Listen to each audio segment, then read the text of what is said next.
All right, we are live. I'm going to go on to that Facebook page and share it to my personal page. Hi, everyone. And I will do introductions in one hot second. Once I find out where is the live post. Okay. If I can't find it soon, I'm going to quit. Oh, here it goes. Here we go. Okay.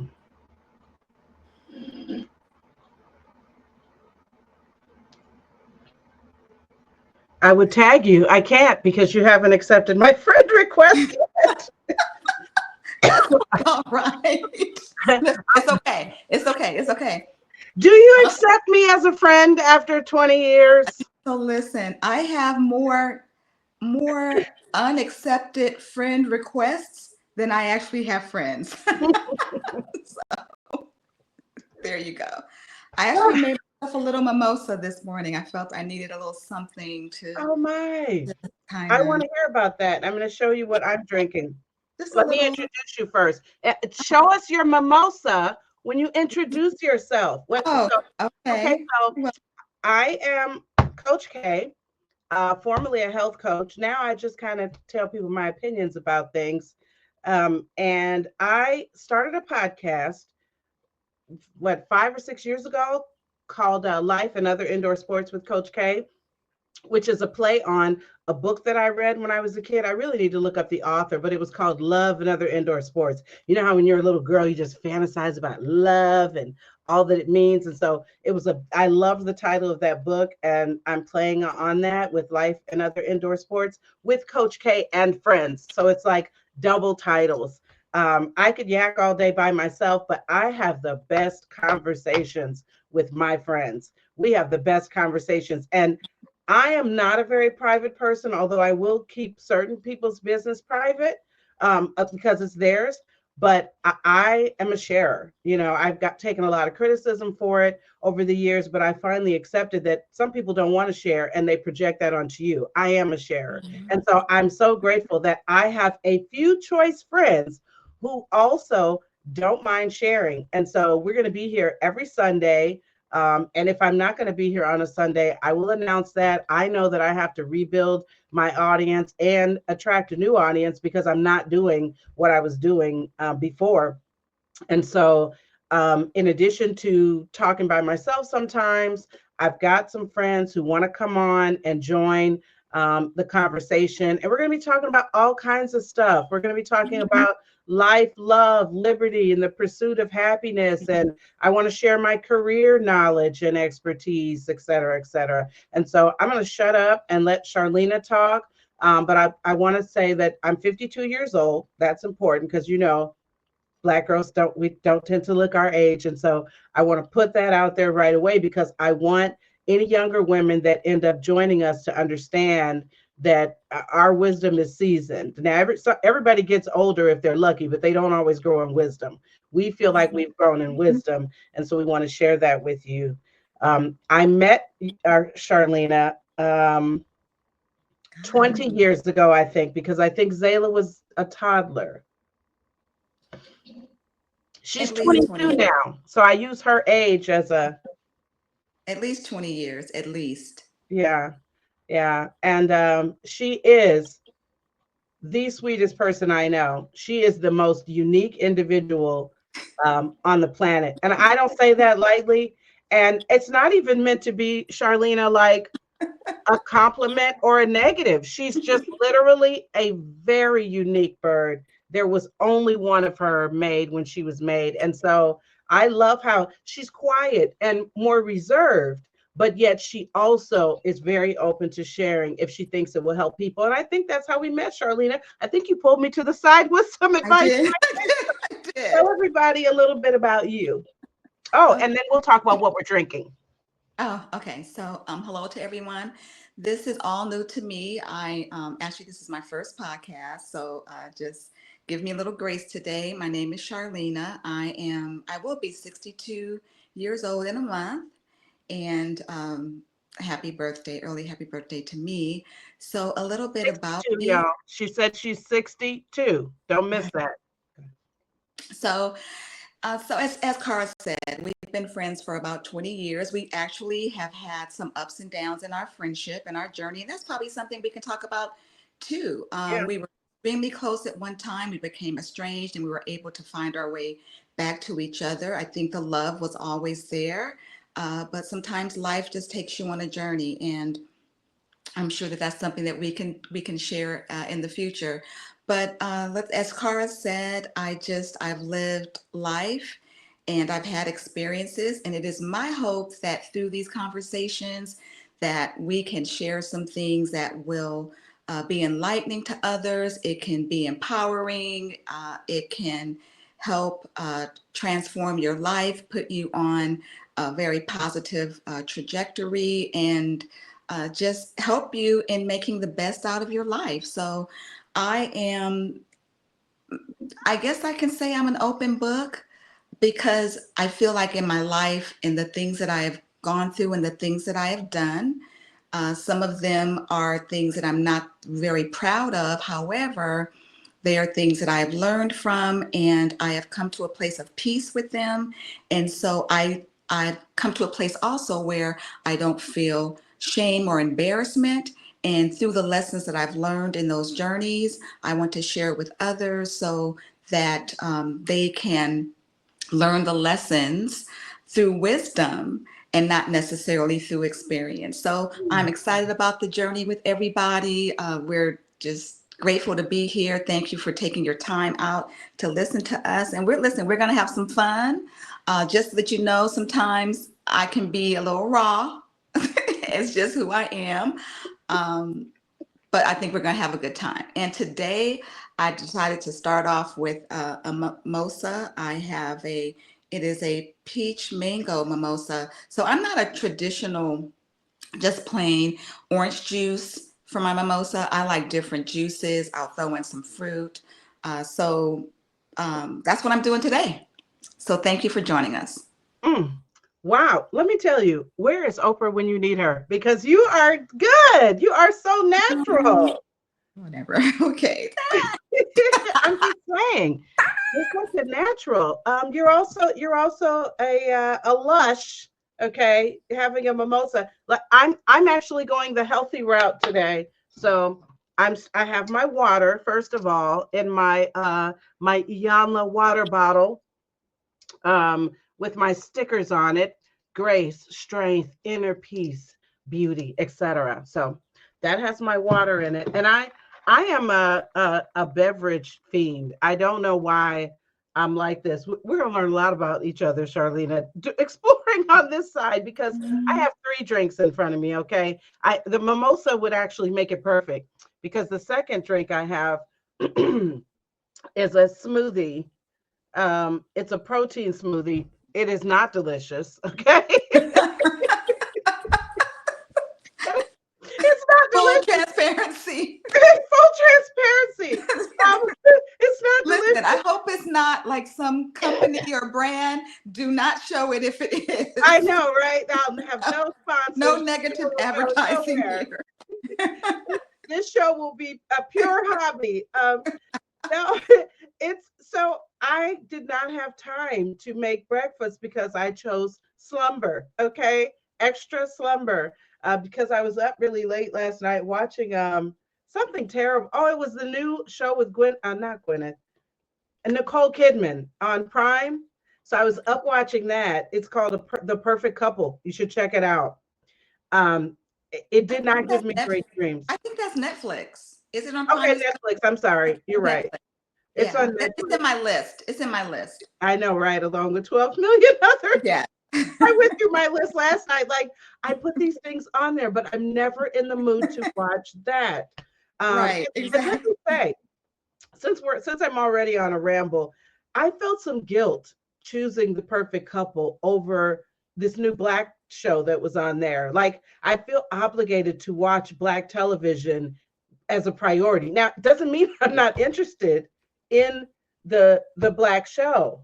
I don't know what it is because even when I was first of all, I love Nicole Kidman, so I think that was a pull I just like watching her. I think she's Mhm. a little crazy, but I do feel some guilt every time I don't immediately prioritize whatever the Black program is. But my rambling point is, it didn't really give me the best dreams, and so then I ended up sleeping a little bit later than I would have. And I didn't have time to make anything to eat. And I didn't want to sit here hungry. I hate feeling like I can't focus on this because I'm like, oh, I should have eaten. And that's playing in my mind the whole time. So the protein shake is the fastest thing to make and also the least delicious. Okay. I tried to make it better. I put some mango juice as a base instead of just water. And then I added some frozen blueberries. But the problem is, and maybe someone needs to comment and tell me which one they try, because the problem is I don't care what protein mix it is. It's always chalky. This is less chalky than some I've had, but the texture, instead of it just tasting like the fruit, all you can still taste that powder the whole time. It's not good. All right. And then my third and final beverage in one of my Starbucks mugs is my homemade coffee. That's all. It with a Is it a coffee or is it a hot coffee? it's a hot coffee in this thermos, and Because it is. you make a great iced coffee. You I make a do. Thank great, you. you Thank, do. Yeah. thank you. I mean, it's really my Nespresso machine. Okay, they need to give me some sponsor dollars because people have purchased an espresso because they had my coffee. Because it seems like I'm making great coffee, but it's really the Nespresso pods and the machine, and especially with the hot version using the Arrowcini. My phone looks like Starbucks, baby. It's just Okay. as good. So I've not had the hot. I've only had the cold. it's delicious. The only thing with the cold is that I think when I do it again, and I don't know why I never thought of this. You know how obviously when you're at the bar, they give you a cold drink by shaking the ice and then straining it out so it doesn't Mhm. continue to water your drink down. I Mhm. need to try that with my coffee because what happens is that ice melts in there and it waters my drink down, the coffee down. And so I don't feel that it just gets, it's not as good. So next time I think I'm going to let it, kind of like just use the ice to shake it and cool it and then have less ice that just sits in it. I don't know. Not that that matters. All right, let's get into it. Let's see here. We've already been on here a long time talking about absolutely nothing, but good entertainment. Um, so let's talk about why we wanted to do this. We talked a little bit about that, or we could jump into our topics, because I know that one of the first things we wanted to talk about is a tad bit more serious, and that is, well, it's actually a lot more serious, really, and that's talking about divorce. We're divorced women. We know a lot of divorced women, and I think that there's so many directions that we can go into this from. How did you know that you wanted to get a divorce? Obviously, there's massive religious implications, and maybe we can find a woman one day who stayed and like it did work for her, because I want women to consider both sides. I don't think either one of us is ever going to come from a perspective of promoting divorce if it can work. Right. Right. So let's just say this, at least from my perspective. I am pro marriage for people who choose it. Let me just say that. I am not an advocate for divorce. If a person chooses marriage, it is my desire that they have a healthy and fulfilling marriage, and their marriage truly embodies what marriage really is. That is what I want for anyone who chooses marriage. So let me put that out there first, that we are not advocating for a divorce. We're not out here trying to tell anybody that you need to leave your husband or you need to leave your wife. That is not what we're doing. I think Cara and I, we both made choices for our marriage that we determined was the best for us. And so I think we just want to talk a little bit about how we came to that decision, factors that possibly influenced us in that decision, just our journey in that, and what we look like on the other side. Would that be a fair assessment, Cara? What do you think? Yeah, I think it would. And I think that One disclaimer I would like to add is that, and you can disagree with me, Charleena, or add to it, but we are sharing our perspectives Mm-hmm. in the partnership, in our part of the partnership that we were in. If Mm-hmm. our exes were here, they would not say the same thing and they would not agree with us. And that is okay. I dare anyone to find someone that they used to be in a relationship with where you could potentially get on a stage together or apart and both have the same interpretation of the experience. We know two children can grow up in a home with the same parents and have two totally different childhoods. So Exactly. use that thought process and apply it over here. At the same time, we have no ill will. I have no ill will towards any former partner of mine. And that didn't happen overnight, but Mm-hmm. it's an intentional choice that I make to release them. And I prefer to believe that they did the best they could within their limitations of who they were or whatever. But I had to work to let go of bitterness. So I just wanted to put that out there, even, and also let me be clear about this. I think this is actually the most important part. We don't care what y'all think of us. We don't care if you disagree. Let me speak for myself. I'm going to share whatever it is I'm going to share, and I've done enough inner work to be Mm-hmm. completely free from Mm-hmm. any commentary anybody has, any opinion. You Mm-hmm. know, I have Yes. a strong exterior now. I just don't care. Right. And so as I think I shared earlier, there I am in a place of freedom. There is nothing that I can share that anybody can say to me to judge me that is going to crush me or hurt me because I am free. I have accepted decisions that I've made, choices that I made, things that I've done, and I don't have, while there is maybe some regret, wishing that maybe I took a different path, but I don't feel the burden of guilt and shame. Mm. And I think when you get to that place, but you know that came through a process as well. It didn't just come overnight. Look, Cara and I both come from the same religious background. We grew up in the same religious denomination, and that impacted the way that we saw how we should live our lives, or thought that we should live our lives, or thought that we should make decisions and choices. And not trying to get too religious here because I'm not a religious person, but I was able to find freedom and forgiveness and love uh, through my relationship with God. And through that, that has given me my freedom. So I'm going to pause there because I don't want to go way off in that direction. But there is nothing that I will share that anyone can take and use as a weapon against me because it has no strength. So I believe Kara's in the same place, and we just want to share from that place.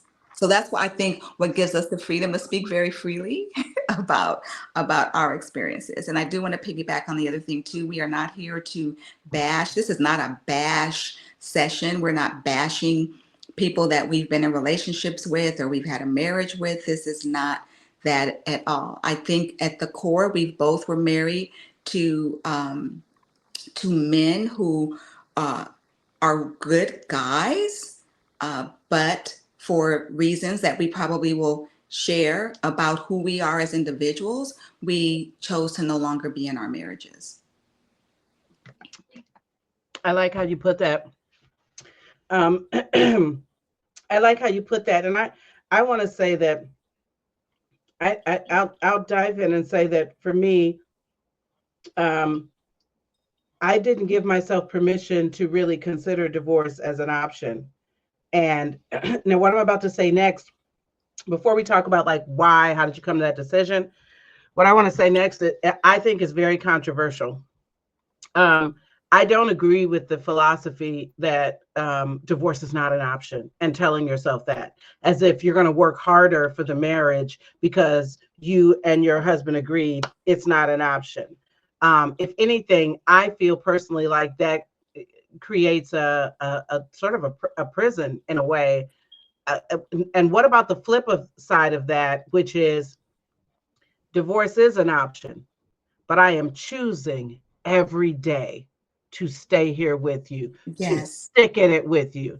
Because you can say it's not an option, but you still know it is. You can get an attorney, you can fill out paperwork, you can do whatever and get out of it. So if I ever married again, which you already know, I don't have a desire for that. But if I ever married again, I want to know we're choosing each other every day. That we agree we could leave, but I don't want to. I don't want to. Because And even, maybe, go ahead. no, maybe that's a really good point.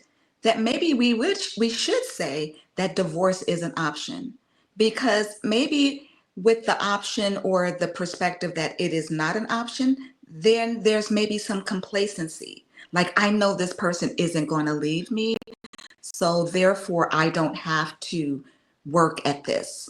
I don't have to come as my best self. So maybe that should be the narrative, that yes, divorce is an option. So I know for me, I have remarried, and I am grateful that I wake up each day knowing that for either one of us, it is an option, but we are choosing every single day. We're choosing each other. And that's really what marriage should be. And when you choose each other, you make certain decisions. You live in a certain space that affirms that.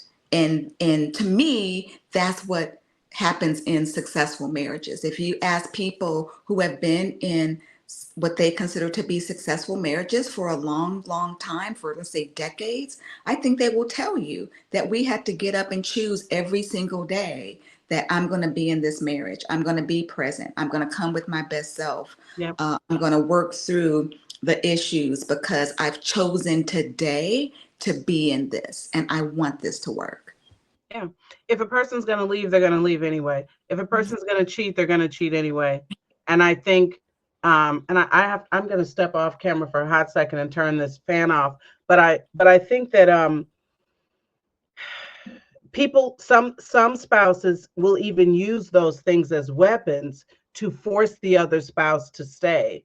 Whether it is, we said divorce wasn't an option, or the bigger one is religion. I know of couples where one partner has used religion to make the other person stay. And my thing is, what's going on within you that you don't want to be chosen every day? I want you to choose me. I'm going to force you to stay here because you signed on the dotted line, or what. And I think there are women like this too. And that's why some women, I think, are so pressed to get married, because they feel like if he marries me, then that I'll have more security.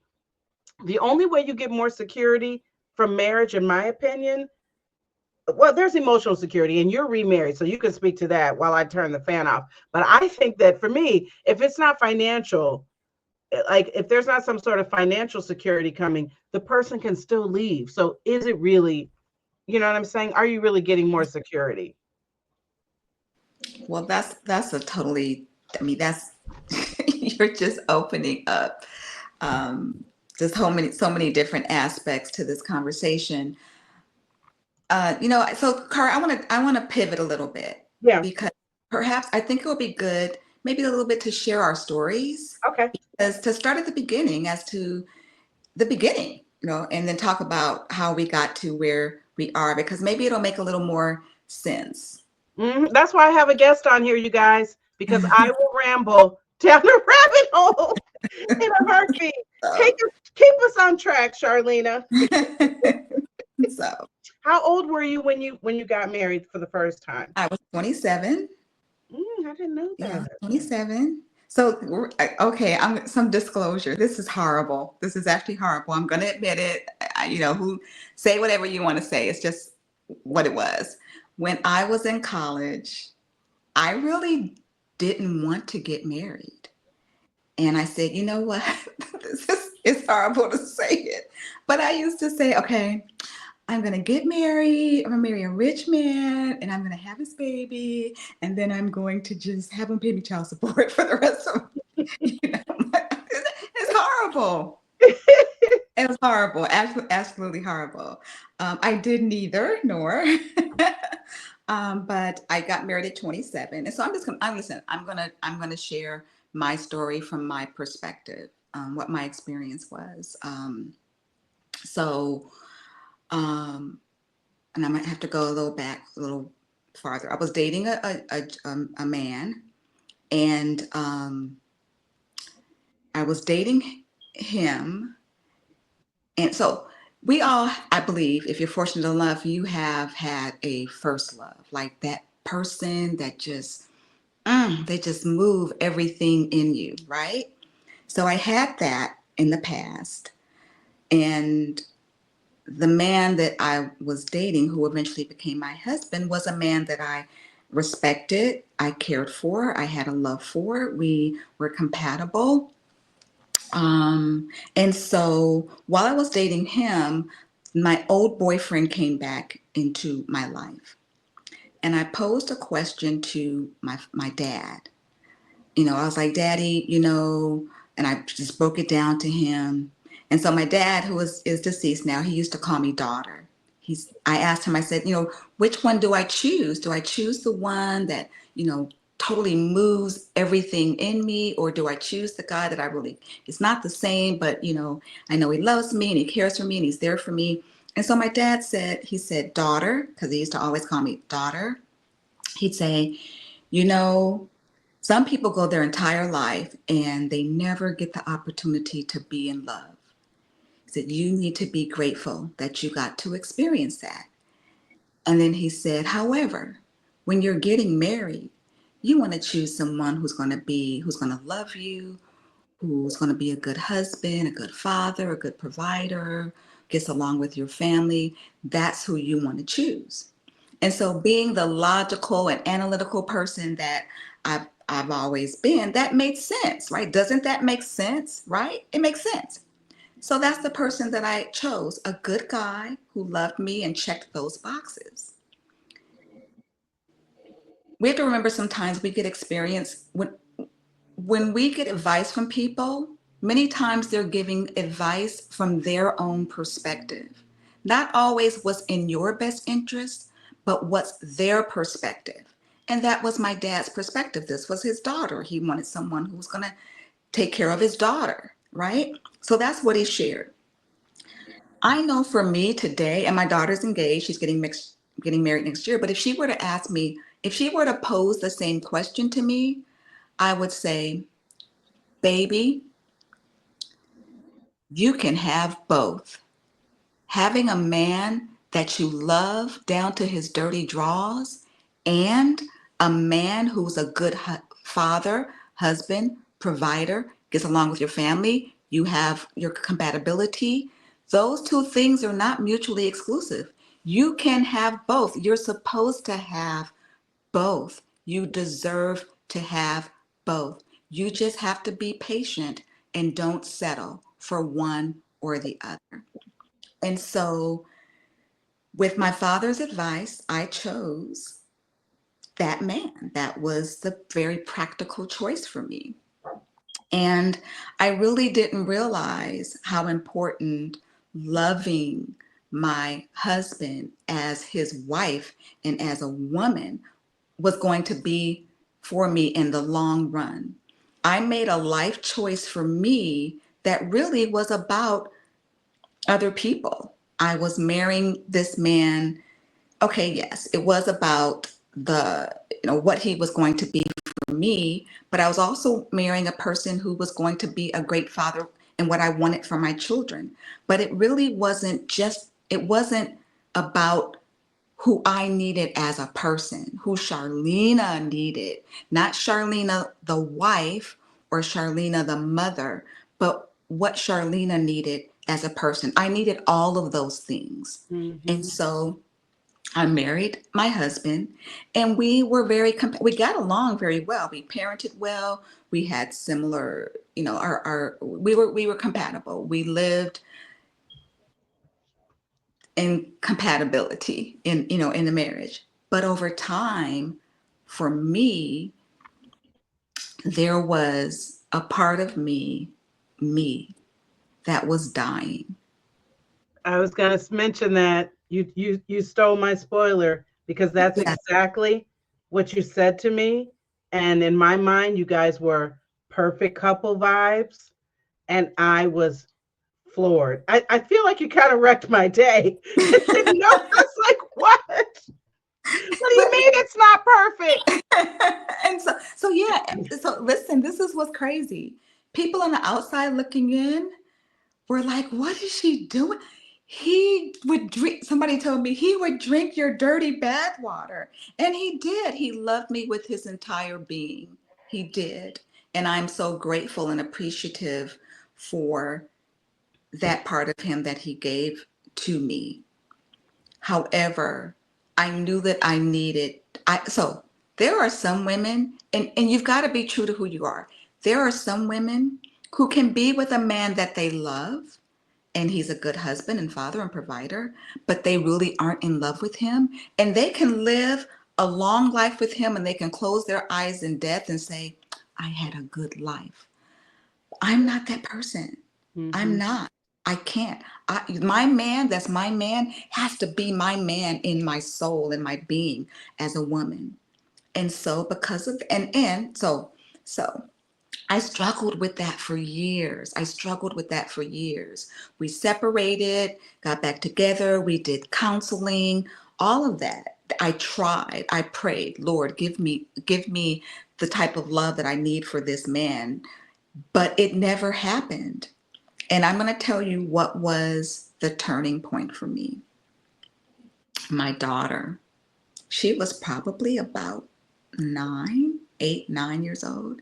She said, Mommy, you act like daddy is your roommate.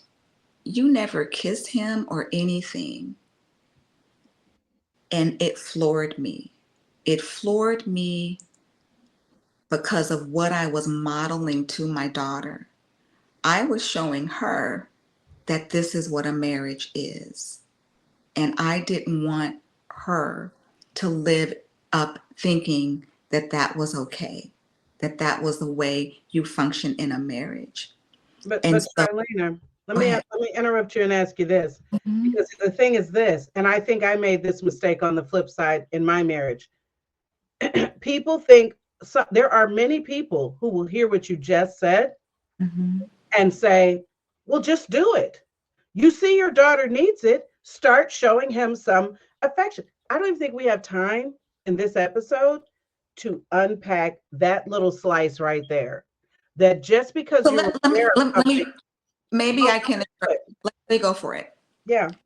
This is for anyone who's ever been in love.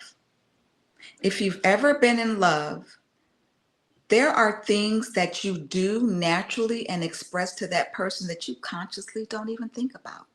You show your love, you're able to express your love and show your love to that person without consciously thinking, whether you walk beside them or walk past them and give them a little touch, or you walk past them and you nuzzle up and give them a little kiss. There are things that you do naturally that come out of that natural expression of love. Now, the flip side of that is if you're with someone that you don't have that type of love for, you can't fake that. I mean, you can try, but you won't naturally do those things. And so I wanted my daughter to see what it looks like when you truly are in love with someone. There are things that you just won't do them. You won't your subconscious will not express what truly is not in your heart. You can try, but then you're faking it, right? Well, you also So, can't maintain it consistently. right, That's what I've right. learned because I tried so hard. But I think that when it's when you're forcing it or if you're asking your partner, if you're somebody on the opposite side that's like, I want you to change and these things must change. I don't think we know enough information about what it takes to actually change and how much change is a person really capable of, because there's a natural and then there's an adaptive side. So certain parts of me may adapt to certain things, but on a natural level, I'm going to naturally flow and just, it's hard to do consistently is all I'm saying.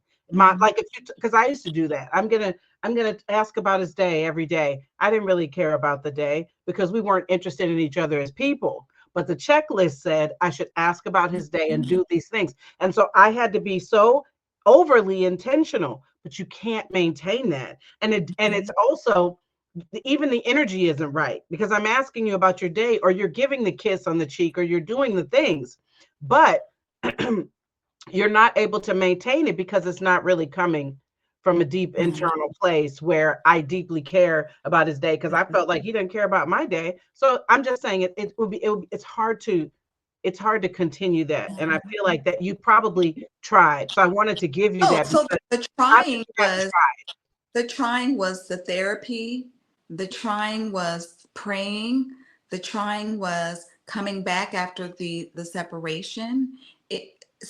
And let me say this, I never wanted to get divorced. I wanted to be married to my husband. I wanted to give that gift to my daughter. I would envision, we're at our house and she's coming home to visit us with her husband and the grandbabies, and we're sitting on the porch in the rocking chairs and all the grandbabies. Like, that's what I envisioned and wanted for us. However, even with all of that, with all of the trying, the wanting, and all of that, I knew that there was a significant part of me that was dying every day because it wasn't able to have life. The part of me that's a woman, the part of me that needed to truly live and love. And so my decision I made a decision for three people. First, for my daughter, because of what I wanted to model to her. Secondly, for myself, because I believed that I deserved to be with someone who I truly loved and who truly loved me the way a man and a woman should have love for each other in a marriage. And I also, for my husband, because I didn't think that it was fair to him that for the rest of his life, he's living with someone that he knows isn't really able to give that to him. He deserved, because he's a good man, he deserved to have someone that was digging him down to his dirty drawers, who really wanted to be with him, who really was going to truly love him as, this is my man, I am your woman. And I wanted to release him so that he could find that, because I truly care about him. Yeah. And I truly have a love for him, and I truly want the best for him. And I wanted him to have happiness. And I realized what he was looking for and needing and very well deserving of was not going to come from me. And if it didn't come in 18 years. And then see, that's the thing. It's like, I don't think there's enough credit and respect put on that, because, and this doesn't apply in every situation, but 18 years is the equivalent of trying. That is my effort. Why the only time I think that somebody could accuse you of something different is when you're heavily financially benefiting from the relationship.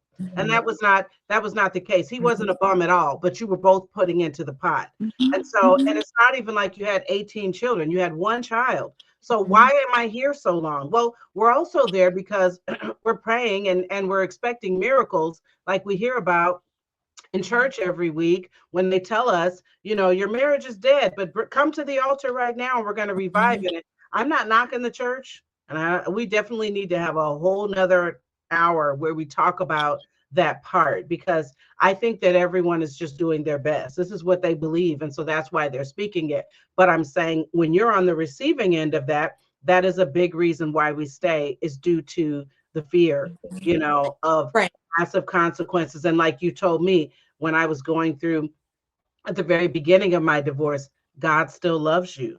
Like, Yes, yes. yes, So I'm going to end please, with that. please.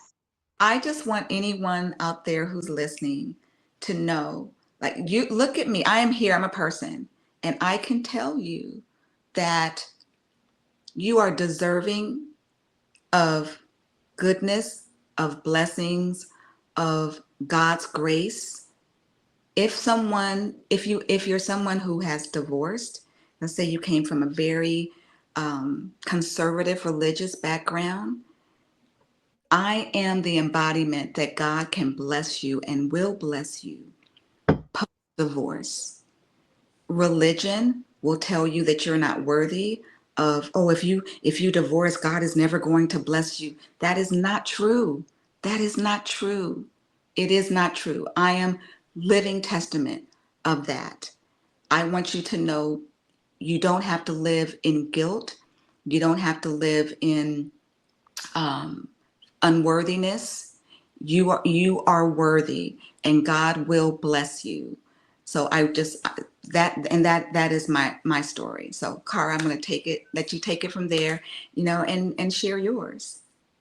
Well, I don't think we, I don't know if we have, I don't want to rush into mine Okay. if, because So we can just and maybe for the next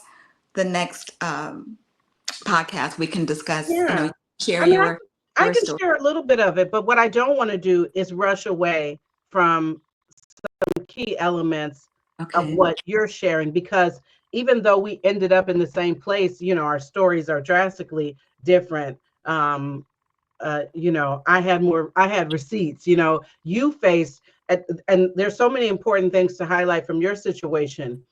Charleena left the perfect guy. So imagine the societal pressure, especially from women who haven't been able to find anybody. And here you are leaving somebody who separates out the yellow sweet tarts because they know you don't like yellow. It was the Valentine Day hearts. And listen, let me be clear. He's very happily remarried too, and Yes, he one of my is. dearest friends. So Yes, there's he is. no He shade is. happening there at all. But Yeah.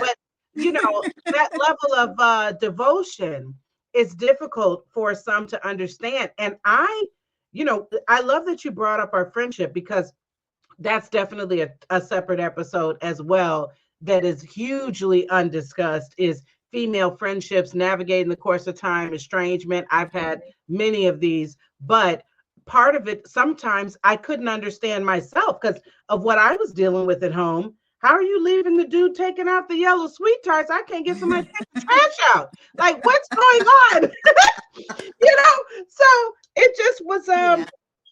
so and I'm not, you've already explained it, but I just want folks to understand that these decisions are not made lightly by Right. us. Right.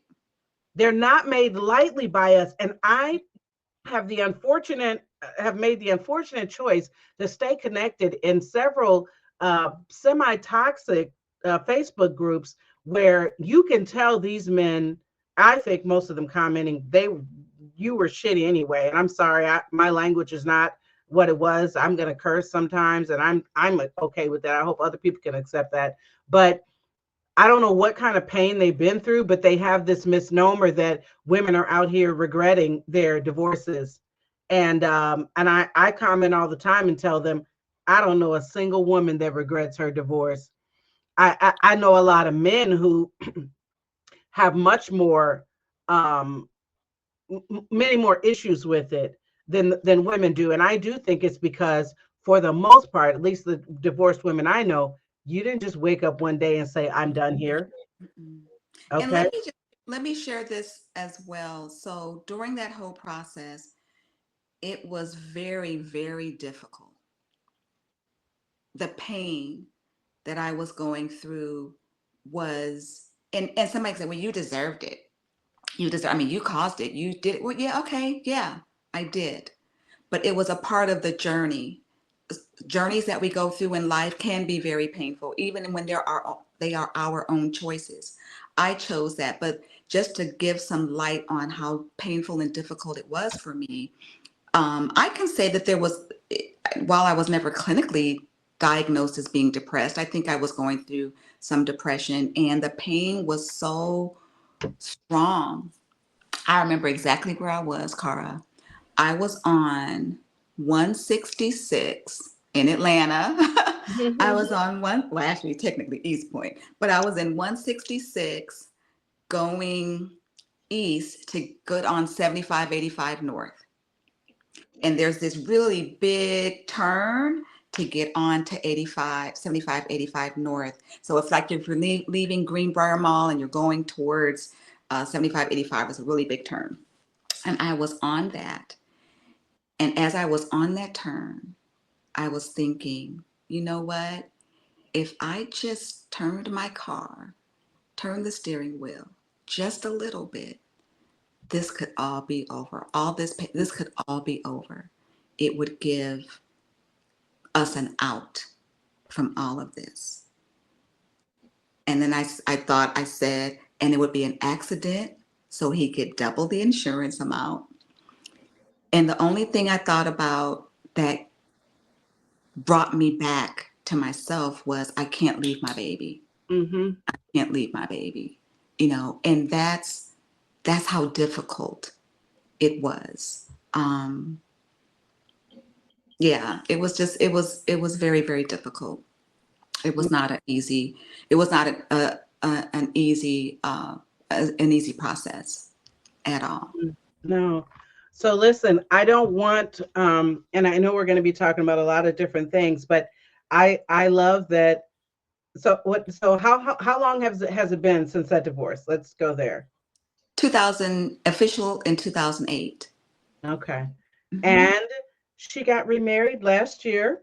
I was divorced I did the math, 15 years, and I'm very, very happily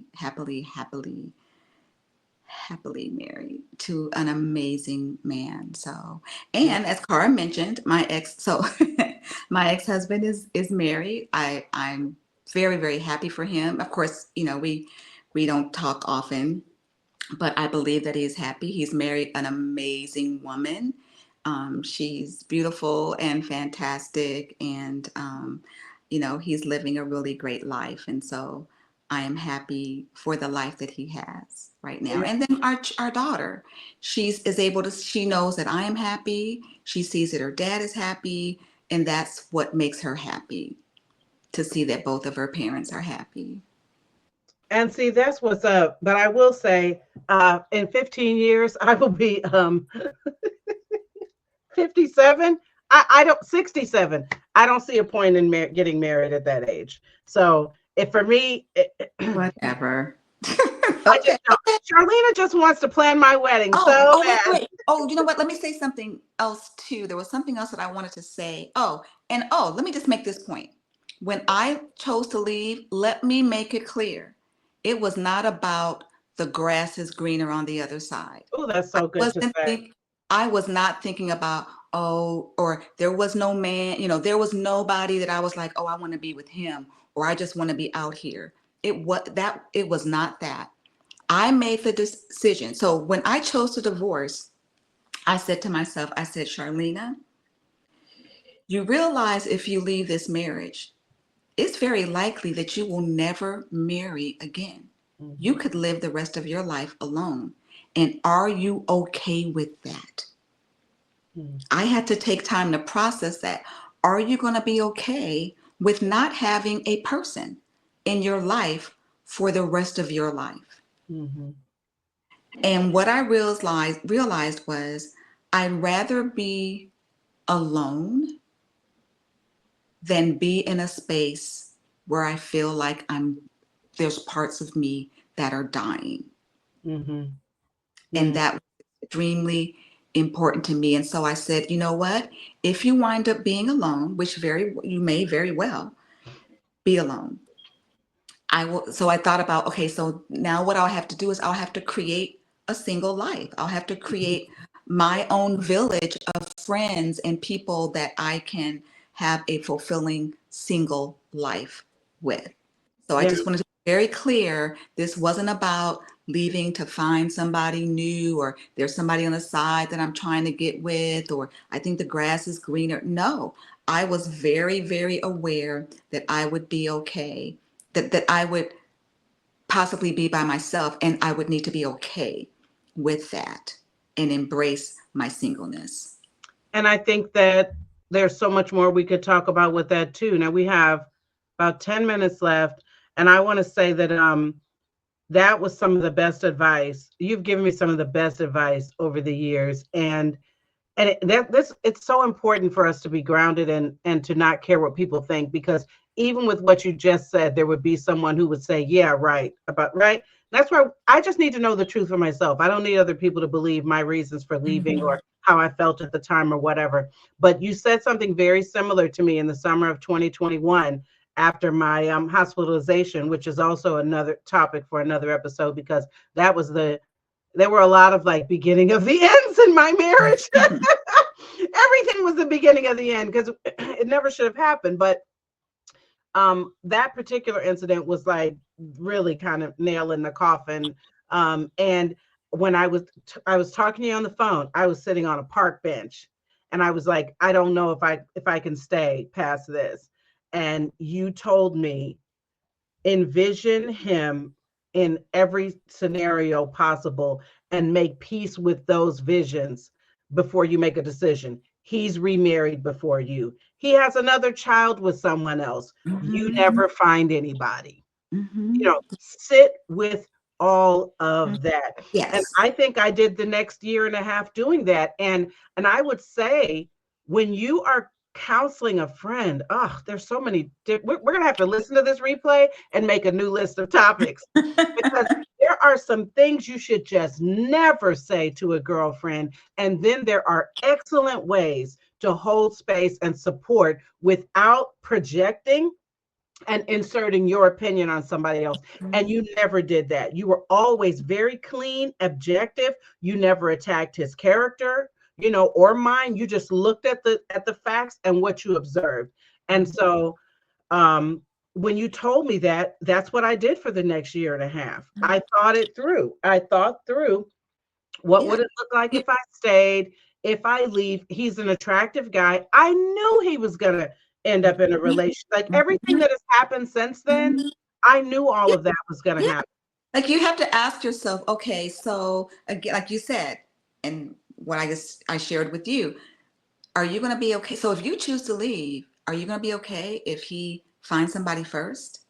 Are you going to be okay if she's a baddie? You know what I mean? Are you going to be okay if financially he blows up? Right. And they're living in the 10,000 square foot house, and you're like, if I had just, are you going to be okay if he becomes so much more than you even envisioned him being, and you're like just by yourself? You need to be okay with all of that. You need to be okay with all of that. Yeah. And you know what? The thing that makes it okay is if you're making the decision because I am choosing to love me, and I'm choosing to make decisions that honor who I am and allow me to truly live life, then it doesn't matter.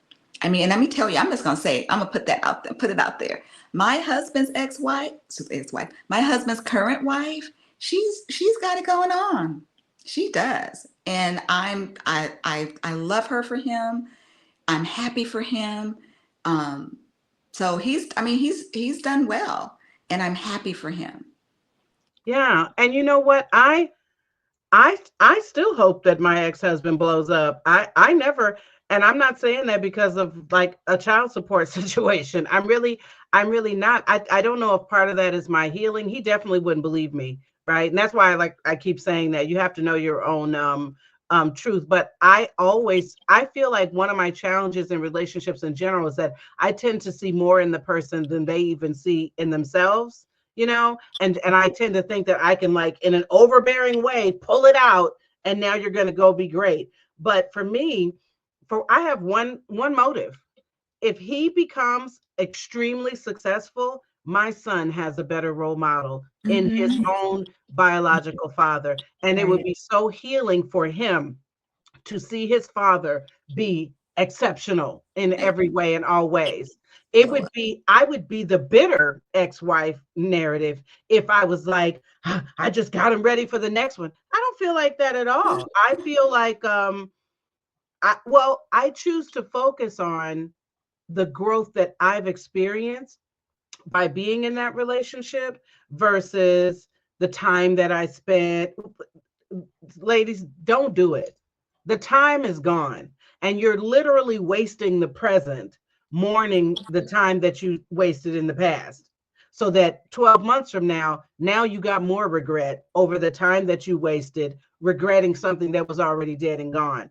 And so I um actually have don't live in regret anymore, but when I was in the marriage, for whatever reason, I was in regret all the time because of the, it was just so toxic in general. um we're going to close in a few minutes. I think what I could offer, I guess, as a teaser for next time about ending my own marriages, I kind of wish more men noticed the signs before women in situations like mine, where even though I wasn't fully totally in love, which you told me that. She said this, you guys, very quietly one night when I was crying in my car. She never yells. I've never heard her raise her voice. She just quietly said, "Cara, you are not in love with him. him." And sometimes you just need somebody to say something out loud. And you know what's ironic, Charlena? I didn't realize until after the divorce, he never loved me either. I had so much guilt. It was such a codependent relationship, so toxic. I had so much guilt initially when we divorced. I felt like I was abandoning the marriage. I was so mad, like, why don't I love him like I should? To the point Mhm. where I cheated myself out of my rightful child support. Like, oh, let me give him a chance to get on his feet.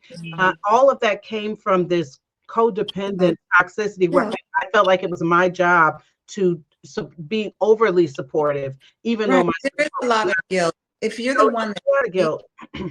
oh, I operated out of guilt. There are decisions that I made right after that came from guilt. But it's So, never enough. But I that's can, the thing. When they don't want you to be the one to leave, you're doing it from a place of guilt, but it's still not received. yeah. It's not received. I was told that the person that I'm dating now, he said, "Oh, I think, you were with him when we were married." He couldn't accept the fact I left you for me. I wasn't dating. I'm sorry. I'm sorry. I'm not understanding what you're saying. So no, I'm saying that I think that it's difficult for them to ever accept whatever your reasons are, because whatever their reason, they want to maintain the relationship, whether Okay. it's healthy or not. And so that was one of the revelations I had, was realizing I'm conflating two things together and I shouldn't be. But so the first one is quick. He accused me of being already, that I was cheating, or Okay. that I was leaving the relationship for another person, which wasn't true. Right. But the bigger revelation for me was when I realized he didn't really love me like that either. Okay. And it freed me immediately from all of the guilt that I felt, like this guy he loves me, and I'm leaving him. I'm abandoning the Mhm. marriage. But it was not love. He was benefiting, and so he wanted to stay. And I wouldn't care if I was disagreed with on that or not. I have learned what love actually looks like, and the way that I was treated, that was not love. And I, not to say I was a perfect wife in return. And right, and vice versa. What the way that you were treating him was not love either. This is the thing, though. I'm going to say this with my chest. I treated him in a far more loving way. I was so intentional about trying to get help for myself. I was constantly working on myself because I kept being told that I was not. Okay, so all of that is probably, that part is true, but remember, you said that you weren't in love with him, right? So there were deficiencies in terms of what you were able to give to him as well. And oh, Right? you know what? See, we're running out of time. That's why I told you we didn't have time to talk about me, because I have asked myself, You started. You well, I started. have asked myself, if my love came from a more natural place and he could feel the energy of that, would he have conducted himself differently towards me? And, Maybe. and it's But amazing. that's listen, that's what happens anyway. We need to wrap this up. We got I know we have to wrap it up. Listen, everybody, we have 15 seconds Bye. left, 10 seconds. We're going to go over just a little bit. We will be back next Sunday around 11, trying to stick with the same format. Hopefully, Charleena can join me again. Next week, I will be unpacking my marriage, my divorce process as respectfully as I possibly can. And just so much to talk about on this show. We're going to delve into spirituality and all sorts of things. I know we're over time, but listen, Charleena, I really want us to close with a breath. Okay. Okay. Sometimes I'm going to open with this, but Okay. doing breathing has Okay. changed my life. Okay. And so we're going to just get situated here. And I would ask you, if you're not driving, to do the same thing with us. And all we're going to do is come to a calm place. All right. And we're excited for this time together. We're going into a new week that has never happened before. And so when we inhale, we're breathing in what we hope for the future. And when we exhale, we're pushing out everything that happened behind us. It's gone. We can't get it back. We can't change it. We give thanks for whatever lessons it taught us, and we push it away. All right. So I'm going to just guide you through that. And when we do our breathing, we're going to inhale through the nose for a count of 4. You're going to hold for 4 seconds, and then you're going to let it out slowly. This calms your nervous system down. It is so good for your body to do this every day. You can look up breathing videos on YouTube or anywhere. All right. So just bring yourself to a place of calm and close your eyelids. Just relax. Let your body relax. You'll still feel like jitters. Your stomach might be tight. Let that relax. Relax your eyebrows. Relax your tongue in your mouth. Just let it go. Rest your hands on your lap with your palms facing upward. And we're getting ready to inhale. We're going to inhale again for a count of 4. Hold for 4 and then slowly release. And inhale through the nose.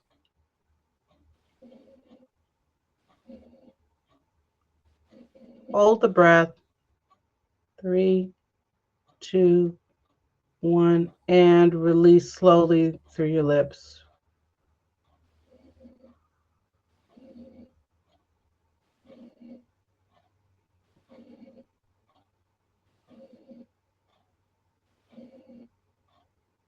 And relax. When you're ready, open your eyes. All right. So in the future, we'll do a tighter format because I want to have time for a little breath work. I just, especially sometimes before we get started, if it's a testy topic, like super testy, definitely want to do that because it can help kind of shift the energy a little bit before we jump into talking about things that might be more controversial. But I want to thank my dear friend Charleena for coming today. You were magnificent. You Thank guys, you. give her some reactions in the comments. I know a lot of you are going to watch this on a replay, but give her some reaction there because you could have been doing this, honey. You got a whole another career you could go to. No. I am a newbie. Thank you, Cara, for having me. I'm very appreciative. Thank you to everyone who is listening. Um, we thank you for taking the time to join us and be a part of us today. Yes. Yeah. Bye. Bye.